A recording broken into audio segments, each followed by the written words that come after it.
Chers amis, je vous retrouve avec plaisir maintenant pour poursuivre notre étude sur la structure du livre de l'Apocalypse. Et nous avions vu la dernière fois que l'Apocalypse pouvait se concevoir comme deux histoires qui convergeaient vers le même point et qu'à partir de cela, il y avait deux issues possibles, la bonne voie et la mauvaise voie, Babylone et Jérusalem. Et nous avions compris qu'il y avait là une sorte de système en croix. Mais je vous propose maintenant d'étudier une deuxième structure que je vais appeler une structure en chiasme. Alors la structure en chiasme, c'est un mot un peu compliqué pour une chose très simple, c'est une structure en symétrie. Pourquoi? Parce que c'est basé sur la lettre grecque qui signifie, qui représente ce croisement que je vais vous expliciter sur le schéma suivant. Imaginez que dans un texte s'exprime une pensée, pensée A, suivie d'une deuxième pensée, la pensée B, suivie d'une troisième pensée, qu'on appellera la pensée C, et éventuellement une quatrième, la pensée D.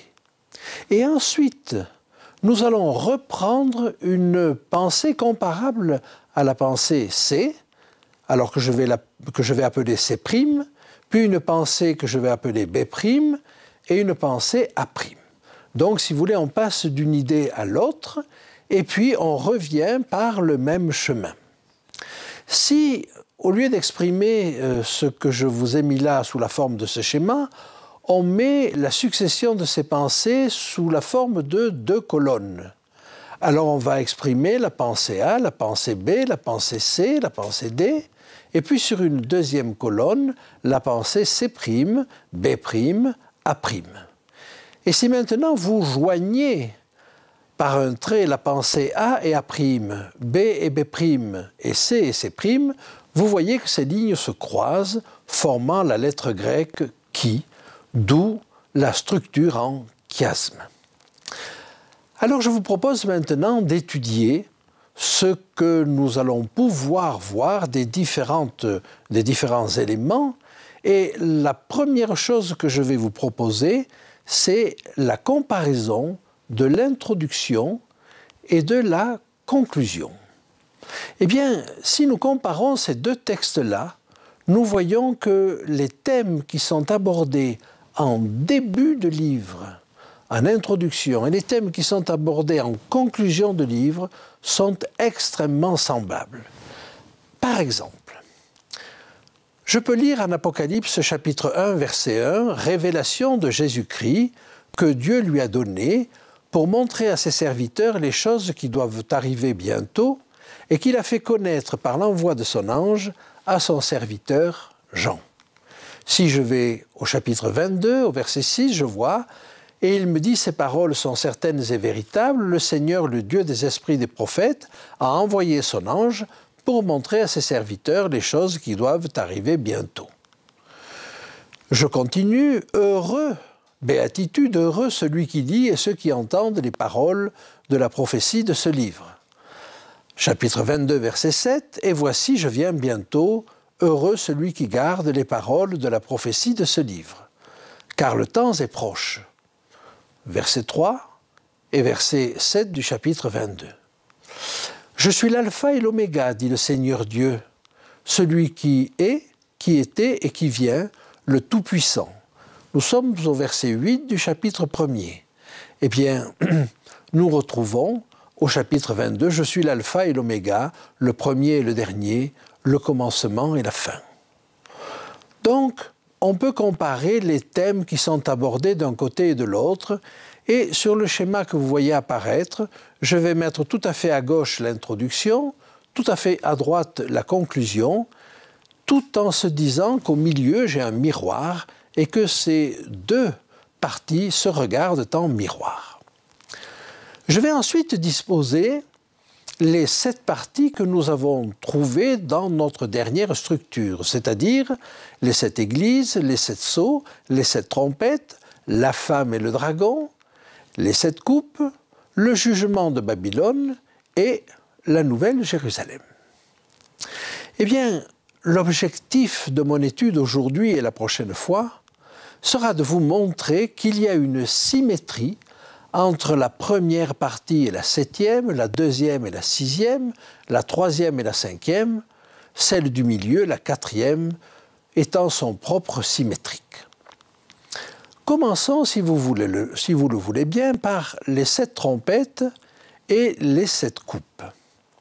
Nous allons voir que chacune se correspond. La première trompette à la première coupe, la deuxième trompette à la deuxième coupe. Examinons-le ensemble, je vous le propose. Alors, la première trompette nous dit ceci. Apocalypse chapitre 8, verset 7. Le premier sonna de la trompette et il y eut de la grêle et du feu mêlés de sang qui furent jetés sur la terre, et le tiers de la terre fut brûlé, et le tiers des arbres fut brûlé, et toute herbe verte fut brûlée. Si nous passons à la coupe, nous voyons ceci.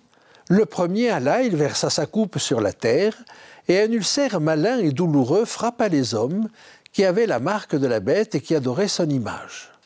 Dans les 2 cas, la plaie touche la terre.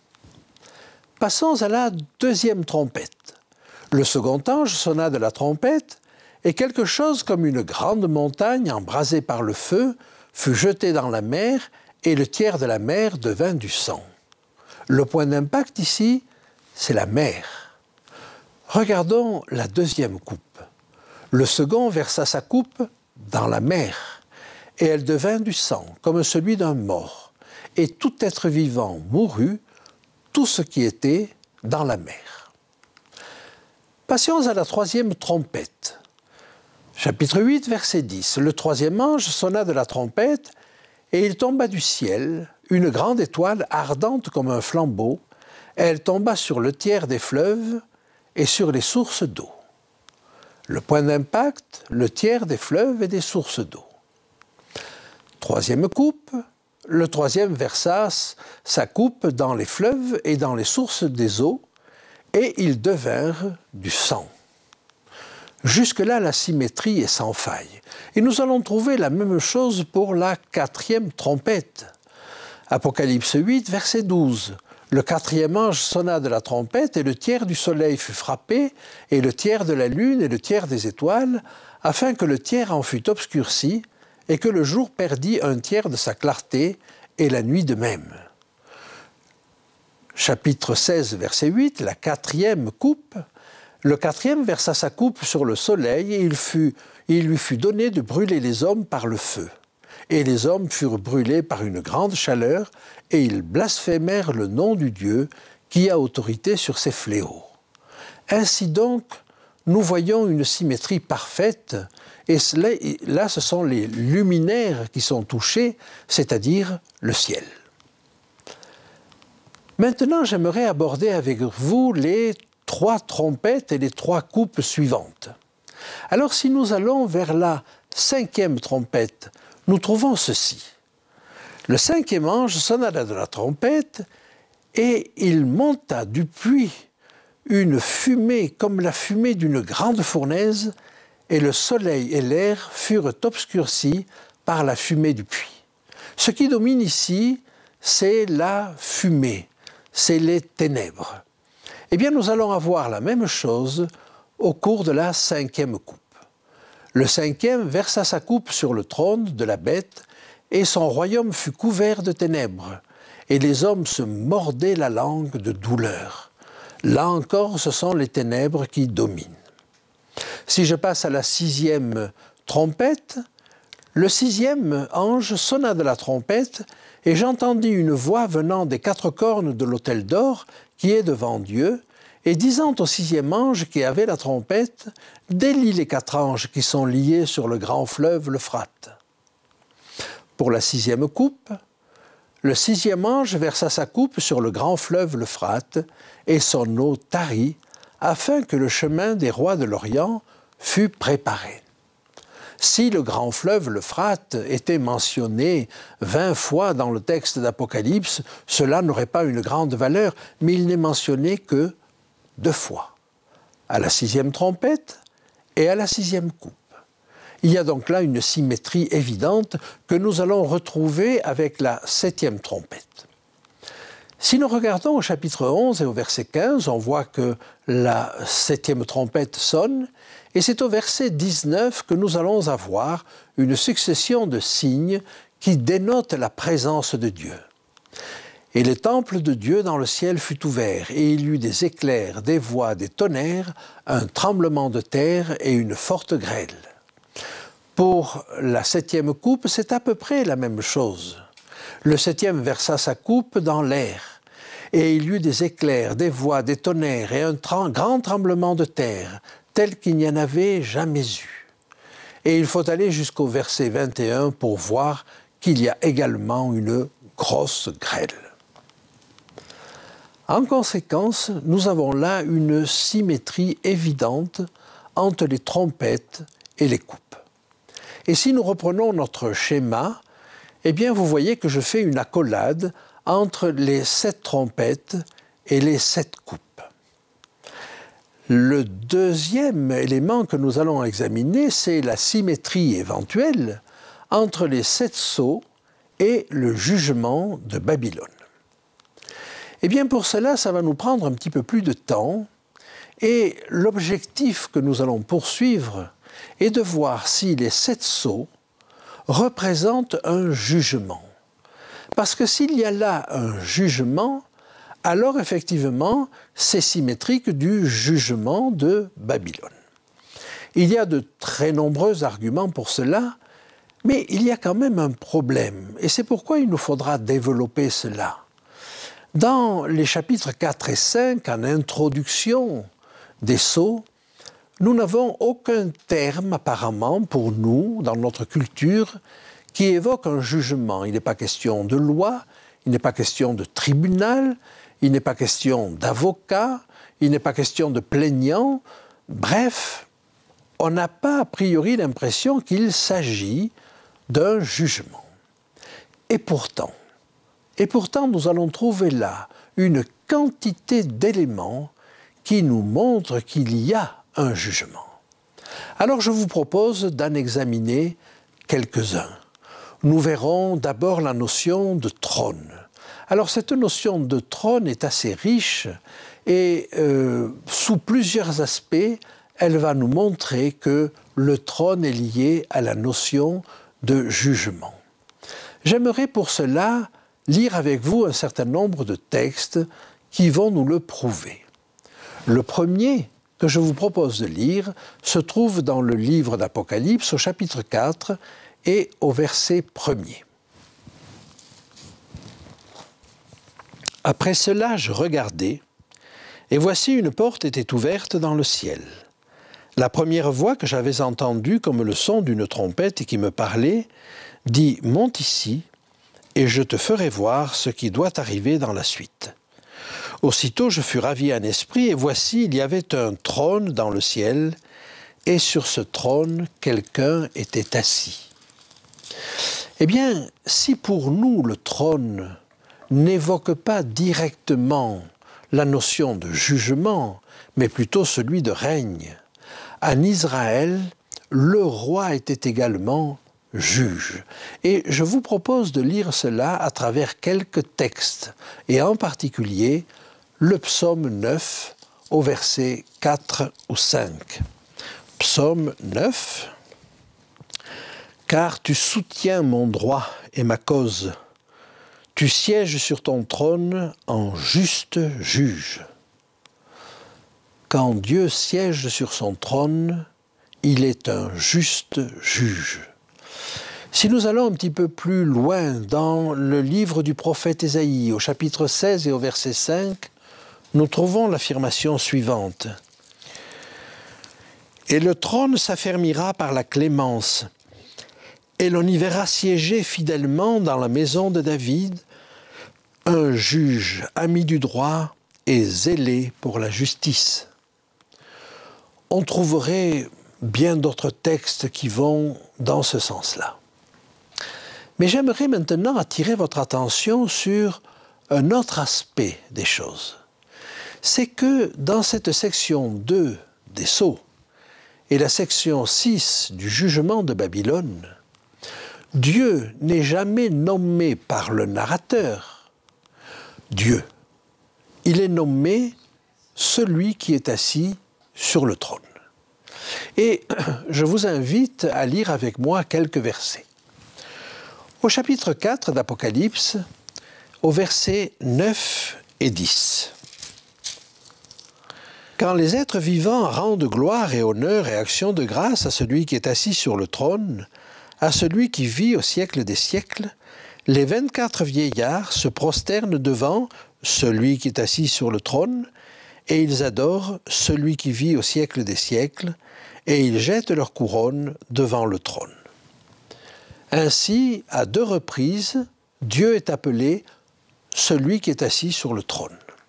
Si nous poursuivons un petit peu notre enquête, nous voyons qu'au chapitre 5 et au verset 1er, on retrouve le même phénomène. « Puis je vis dans la main droite de celui qui était assis sur le trône un livre écrit en dedans et en dehors, scellé de 7 sceaux. Et je vis un ange puissant qui criait d'une voix forte, « Qui est digne d'ouvrir le livre et d'en rompre les sceaux ?» Verset 7. « Il vint et il prit le livre de la main droite de celui qui était assis sur le trône. » On sait que c'est Dieu. Il a été adoré par les 24 anciens et les 4 êtres vivants qui l'appellent Dieu. Mais le narrateur, lui, l'appelle toujours celui qui est assis sur le trône. De cette manière, il souligne son rôle. Et son rôle, c'est d'être assis sur le trône, c'est-à-dire de juger. Je poursuis encore, et nous trouvons au verset 13 du chapitre 5 la chose suivante. « Et toutes les créatures qui sont dans le ciel, sur la terre, sous la terre, sur la mer, et tout ce qui s'y trouve, je les entendis qui disaient à celui qui est assis sur le trône et à l'agneau, soit la louange, l'honneur, la gloire et la force au siècle des siècles. » Ainsi, dans cette introduction, celui qui est assis sur le trône est toujours le juge, et le juge est toujours appelé celui qui est assis sur le trône. Je poursuis mon enquête et je vais au chapitre 6, et je trouve ceci au verset 16. « Et il disait aux montagnes et aux rochers, tombez sur nous, et cachez-nous devant la face de celui qui est assis sur le trône, et devant la colère de l'agneau. » Chapitre 7, verset 10. « Et il criait d'une voix forte en disant, « Le salut est à notre Dieu, qui est assis sur le trône, et à l'agneau. » Et au verset 15, « C'est pour cela qu'ils sont devant le trône de Dieu et le servent jour et nuit dans son temple. Celui qui est assis sur le trône dressera sa tente sur eux. » Maintenant, j'ai exploré cette deuxième section, la section des sceaux. J'aimerais explorer la section 6 du jugement de Babylone. Et nous allons voir quelques textes qui nous disent la même chose. Apocalypse chapitre 19, verset 4. « Et les 24 vieillards et les 4 êtres vivants se prosternèrent et adorèrent Dieu assis sur le trône en disant « Amen, Alléluia ». Et puis au chapitre 21 et au verset 5, « Et celui qui était assis sur le trône dit « Voici, je fais toutes choses nouvelles. » Et il dit « Écris, car ces paroles sont certaines et véritables. » Eh bien, Dieu est appelé celui qui est assis sur le trône pour la dernière fois ainsi, au chapitre 21 et au verset 5. Or, c'est à ce moment-là que la sentence est rendue. Je vous relis cette sentence. Chapitre 21 à partir du verset 5. Et celui qui était assis sur le trône dit « Voici, je fais toutes choses nouvelles. » Et il dit « Écris, car ces paroles sont certaines et véritables. » Et il me dit « C'est fait. Je suis l'alpha et l'oméga, le commencement et la fin. À celui qui a soif, je donnerai de la source de l'eau de la vie gratuitement. Celui qui vaincra héritera ces choses et je serai son Dieu et il sera mon fils. Mais pour les lâches, les incrédules, les abominables, les meurtriers, les impudiques, les enchanteurs, les idolâtres et tous les menteurs, leur part sera dans l'étang ardent de feu et de soufre, qui est la seconde mort. » Ainsi, nous avons avec le trône une indication précise. J'aimerais dire qu'il y a encore un dernier argument qu'on peut employer. C'est le fait que quand le trône est employé au pluriel, dans tous les textes de la Bible, il est toujours associé à la notion de jugement. Je vous en donne un simple exemple qui se trouve au chapitre 20 et au verset 4. « Et je vis des trônes, et à ceux qui s'y assirent fut donné le pouvoir de juger. » Ainsi, la notion de trône, qui dans notre culture ne signifie pas spécialement un jugement, là signifie un jugement. Et j'aimerais, et cela ouvrira notre prochaine enquête, qui sera une comparaison avec le texte de Daniel, j'aimerais simplement conclure cette notion de trône associé, puisque les 24 vieillards sont sur 24 trônes, à un texte de Daniel au chapitre 7 et au versets 9 et 10. « Je regardais pendant que l'on plaçait des trônes. L'ancien des jours s'assit. Son vêtement était blanc comme la neige et les cheveux de sa tête étaient comme de la laine pure. Son trône était comme des flammes de feu et les roues comme un feu ardent. » Ainsi, un trône, des trônes rassemblés autour, dans le livre de Daniel, c'est synonyme d'un jugement. Alors nous allons examiner ces choses plus en détail. Mais j'aimerais simplement vous dire que le jugement tel que nous le présente la parole de Dieu, ça n'est pas tant le fait de décider que quelqu'un est bon ou mauvais, il faudra le décider. Mais l'objectif de Dieu, ça n'est pas de donner une peine juste à quelqu'un. L'objectif de Dieu, c'est de faire qu'une personne qui n'était pas juste devienne juste. C'est cela la justice de Dieu. Ça n'est pas une sentence juste, mais c'est de transformer un cœur qui n'a pas encore compris la bonté de Dieu en un cœur qui n'a qu'une aspiration, se rapprocher de Dieu et regarder à lui.